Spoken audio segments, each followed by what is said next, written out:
Saúde a todos com a graça e a paz do Senhor Jesus.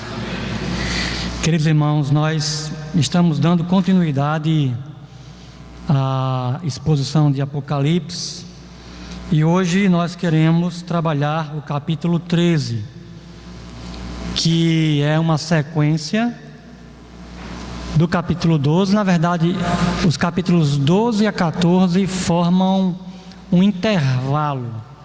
Consequentemente, esses capítulos estão muito próximos em termos de temática, uma temática que os abrange. E essa temática diz respeito exatamente à ação satânica no mundo, em particular com relação ao povo de Deus. Na verdade, o Apocalipse já fez isso outras vezes. Ao mesmo tempo que o Apocalipse vai nos fazer ver a história entre a primeira e a segunda vinda de Cristo, mostrando as ações de Deus, conduzindo a história humana para o alvo para o qual Deus determina que a história vá. Irmãos, as suas intervenções, o derramamento da sua ira. Ao mesmo tempo, o texto sagrado vai para os bastidores e mostra o que acontece com o seu povo, que, embora não seja alvo da sua ira, é alvo com certeza das investidas satânicas. E eu gostaria inicialmente apenas de estar lendo um versículo, verso 18, embora eu quero alcançar todo o capítulo 13 hoje. Mas o verso 18 talvez resuma, quando você o lê à luz de todo o capítulo 13, o verso 18 resuma a intenção do capítulo. A palavra do Senhor diz: aqui há sabedoria.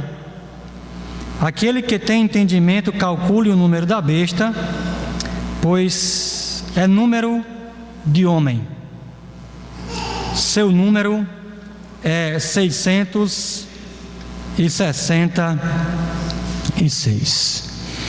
Senhor, mais uma vez aqui em Tua presença, imploramos, glorifica Teu nome, nos dando entendimento, Senhor, enquanto nos aproximamos de Tua palavra.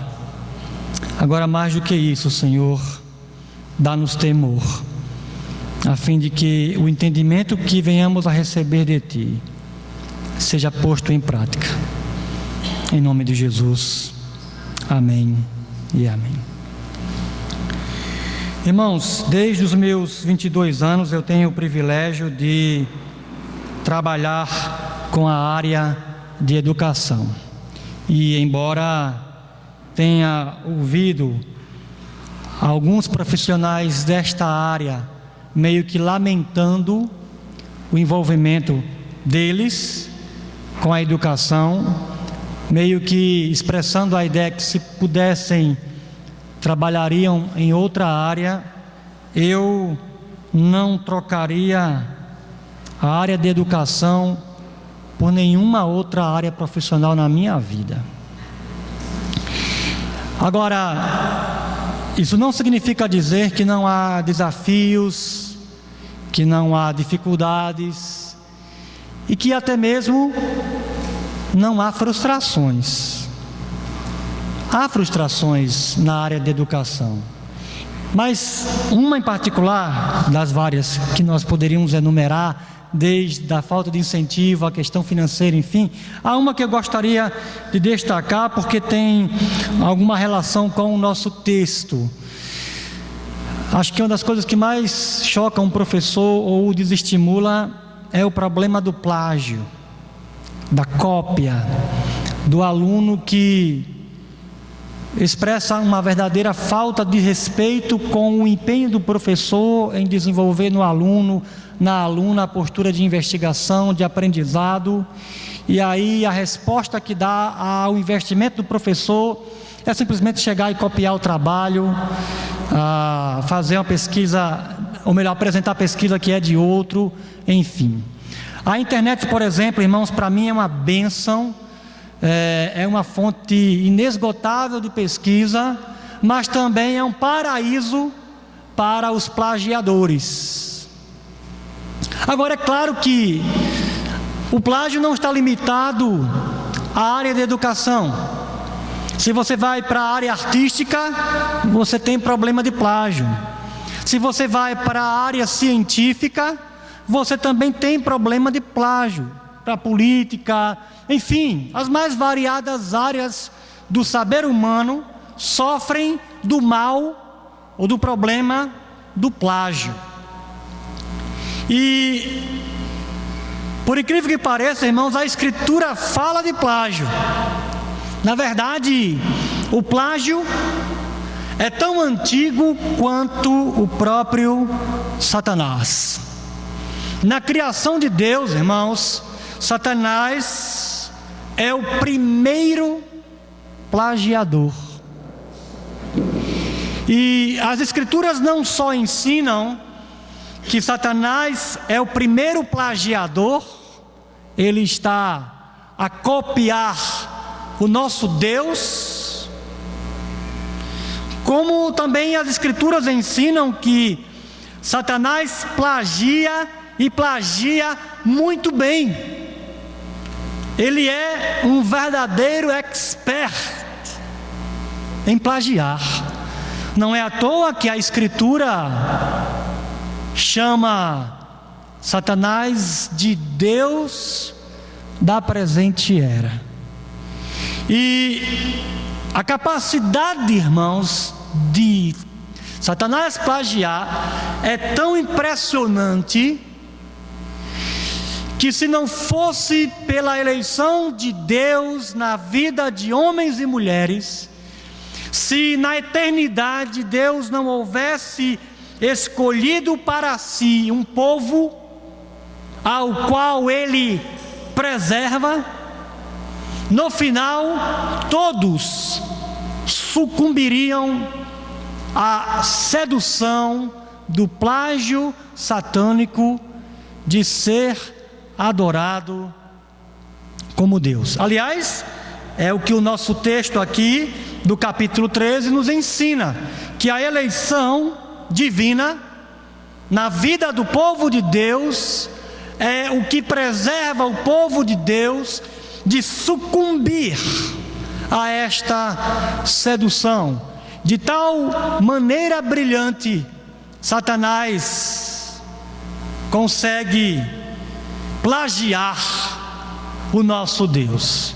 De forma que o capítulo 13 de Apocalipse está tratando exatamente deste desafio que nós temos como povo de Deus. Nós nos deparamos com um inimigo, irmãos, formidável. Um inimigo que, em termos de capacidade de plagiar, de fato é extremamente convincente e sedutor. Agora, o texto não só nos apresenta essa verdade, mas quer nos chamar a atenção a como a igreja, como o povo de Deus, lida com o fato de que o arqui-inimigo de Deus e de seu povo é um habilidoso plagiador de Deus. E aí, quando nós olhamos para esse texto, capítulo 13 do Apocalipse, com mais cuidado, olhando para os detalhes, o texto nos apresenta essa ideia de que Satanás plagia, e Satanás aqui obviamente é o dragão que, como eu disse anteriormente, nessa unidade dos capítulos 12 a 14, já nos é apresentado no capítulo 12, um dragão que tem instrumentos, que tem agentes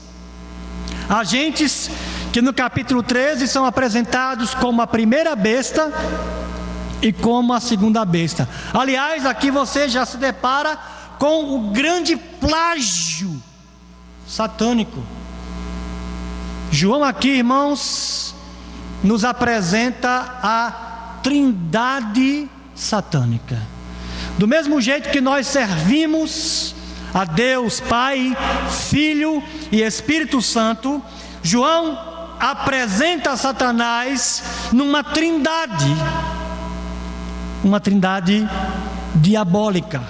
E a fim de que sejamos capazes, como cristãos, como povo de Deus, de saber lidar com o desafio do plágio satânico, um desafio que, como eu já falei, é sedutor ao ponto de fato de cativar todo o mundo perdido, a fim de que, irmãos, possamos responder a este desafio. João apresenta esses dois agentes satânicos, que junto com o dragão compõem a trindade diabólica. E a intenção de João é exatamente mostrar como é que esses agentes satânicos, como é que a primeira, a segunda besta, junto com o dragão, estão trabalhando nessa proposta de imitar o nosso Deus. A igreja precisa estar ciente de como que isso acontece, a fim de poder resistir a esta sedução. Esta é a verdade, queridos irmãos, que nós encontramos no nosso texto, capítulo 13. Os cristãos precisam conhecer a ação diabólica de usar o Estado e a religião, que aqui são, respectivamente, a primeira e a segunda besta, a ação satânica de os usar para impor a adoração satânica. Os cristãos precisam saber como é que Satanás usa o Estado e a religião, que a intenção é impor a adoração satânica. A intenção é que Satanás seja adorado como Deus, e os cristãos, sabendo como isso acontece, possam então resistir. Como os cristãos sabem que o Estado e a religião estão sendo usados por Satanás? Nós precisamos saber, irmãos, como é que estes agentes, como é que a primeira besta, o Estado, como é que a segunda besta, a religião, são usados por Satanás para promover a adoração satânica, para promover a idolatria. E aí, a primeira resposta a esta pergunta: como é que nós ficamos sabendo que Satanás está usando o Estado e a religião para imitar a Deus e aí conquistar para si a adoração divina? A primeira destas respostas compõe exatamente a aparição da primeira besta, que vai do verso 1 até o verso 10. E a resposta inicial é que o Estado, quando é divinizado por Satanás, busca levar as pessoas a adorá-lo, adorar o diabo. O Estado, quando é divinizado por Satanás, busca levar as pessoas à adoração satânica. E aí, do verso 1 até o verso 10, eu gostaria de lhe chamar a atenção para 3 ideias, a fim de que possamos desenvolver esse pensamento de que o diabo, irmãos, usa o Estado para promover a adoração de si mesmo. 3 ideias que eu gostaria de lhe chamar a atenção. A primeira delas, do verso 1 a 2, que nos faz ver que a primeira besta é o Estado. Veja bem o que o texto sagrado diz: vi uma besta que saía do mar, tinha 10 chifres, 7 cabeças, com 10 coroas, uma sobre cada chifre, e cada cabeça um nome de blasfêmia. A besta que vi era semelhante a um leopardo, mas tinha pés como os de urso e boca como a de leão. O dragão deu à besta o seu poder, o seu trono e grande autoridade. Irmãos, de antemão, numa leitura bíblica ampla, nós percebemos inicialmente, de forma evidente, de que esta besta é uma referência às 4 bestas de Daniel, capítulo 7. E quando você lê as bestas lá, descritas no capítulo 7 de Daniel, essas bestas são 4 reinos, que se seguiriam um após o outro, a partir da própria Babilônia. Portanto, a conclusão que você chega, a partir desses 2 versículos, é que a besta que surge do mar é um império. A besta que surge do mar, a primeira besta de 2 é o Estado. E aí observe como o texto está recheado de referências ao poder. Você tem a menção aqui a cabeças, você tem a menção aqui a chifres, que na antiguidade era símbolo do poder, e você tem o próprio texto escrevendo que o dragão deu à besta o seu poder, o seu trono. Ora, irmãos, o dragão é Satanás, capítulo 12 deixa isso claro para nós. E quando nós lemos essa parte do texto, nós somos lembrados imediatamente do encontro entre Satanás e o Senhor Jesus no deserto, quando a proposta satânica é: tendo mostrado os reinos do mundo, tudo isto te darei, porque me foi dado. A ideia, portanto, do texto sagrado, a semelhança do que nós encontramos na tentação de Jesus, é que Satanás está dando a sua autoridade, porque ele o pode, ao Estado.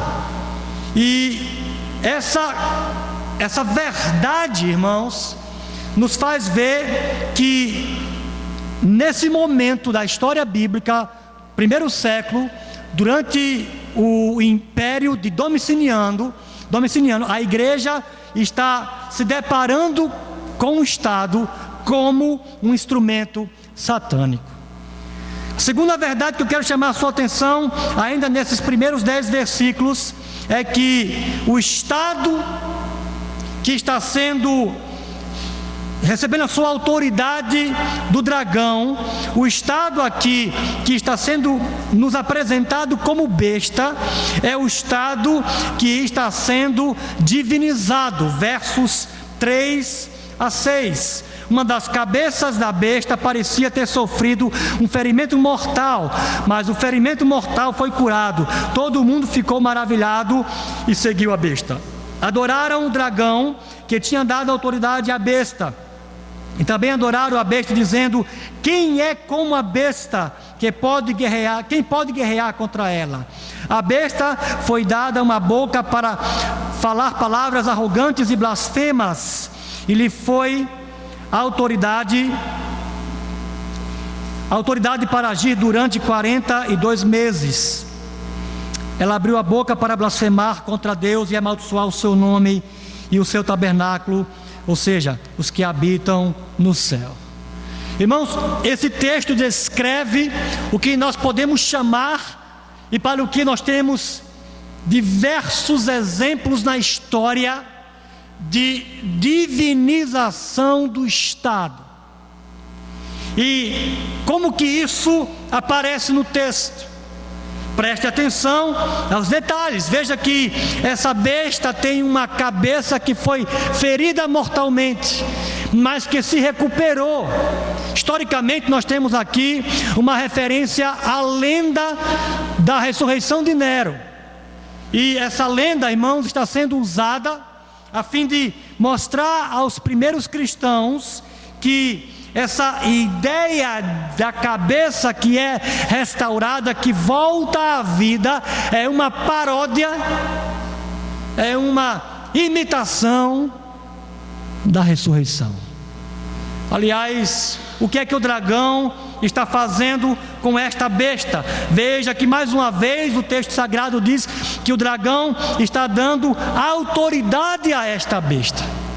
E aí, irmãos, basta um pouquinho de paralelismo bíblico para nós descobrirmos que o que o dragão está fazendo aqui é nada mais, nada menos que oferecendo o seu Messias satânico ao mundo. Outra imitação satânica. Se o dragão é uma imitação de Deus, a primeira besta é uma imitação de Cristo no seu papel messiânico. Veja que o texto faz menção ainda às blasfêmias. Blasfêmias estas, irmãos, que consistem exatamente na declaração que o Estado faz de si mesmo, dando a si mesmo papéis divinos. Aliás, historicamente falando, um dos títulos dado ao imperador era a palavra grega soter, que significa salvador. A ideia de que era o Estado que salvava, era o Estado que preservava a vida, era o Estado, ou neste caso o Império Romano, que dava condição às pessoas de viverem. O nosso texto, portanto, irmãos, nesse segundo ponto, do verso 3 ao verso 6, nos apresenta esta ideia de que o dragão está divinizando o Estado, para que, em contrapartida, o Estado possa ser instrumento da adoração do dragão. E aí nós vamos à terceira verdade desse primeiro parágrafo do nosso texto, dos versos 7 a 10. Os santos resistem à divinização do Estado com fiel perseverança. O texto sagrado diz: foi-lhe dado poder para guerrear contra os santos e vencê-los. Foi-lhe dada autoridade sobre toda a tribo, povo, língua e nação. Todos os habitantes da terra adorarão a besta, a saber, todos aqueles que não tiveram seus nomes escritos no livro da vida do Cordeiro, que foi morto desde a criação do mundo. Aquele que tem ouvidos, ouça. Se alguém há de ir para o cativeiro irá. Se alguém há de ser morto à espada haverá de ser morto. Aqui estão a perseverança e a fidelidade dos santos. Irmãos, o projeto do dragão é que todos sejam seduzidos por esta divinização do Estado. Porque o Estado divinizado, a glória é dada ao dragão, que capacita o Estado para exercer papéis divinos, para usurpar a glória que só pertence a Deus. E aí veja mais uma vez uma paródia. A semelhança de Jesus, que glorifica ao Pai, o Estado divinizado busca glorificar o dragão. E aí eu quero chamar a sua atenção para aspectos desse texto aqui, irmãos, da reação dos santos, porque os santos reagem, uma vez que a proposta satânica é que todos cedam a esta sedução. E se há um grupo que está resistindo, este grupo se torna uma ameaça ao projeto. E se esse grupo é uma ameaça, esse grupo precisa ser destruído. Qual é a reação dos santos aqui, irmãos? Os santos permanecem firmes. Os santos não sucumbem à divinização do Estado. Porque sucumbir à divinização do Estado aqui significa adorar o Estado e, consequentemente, adorar aquele que está por trás deste projeto de divinização, que é o próprio dragão, o próprio Satanás. Esse texto, irmãos, nos chama a atenção para os santos que perseveram, e esta perseverança tem um custo, e esse custo é a vida dos santos.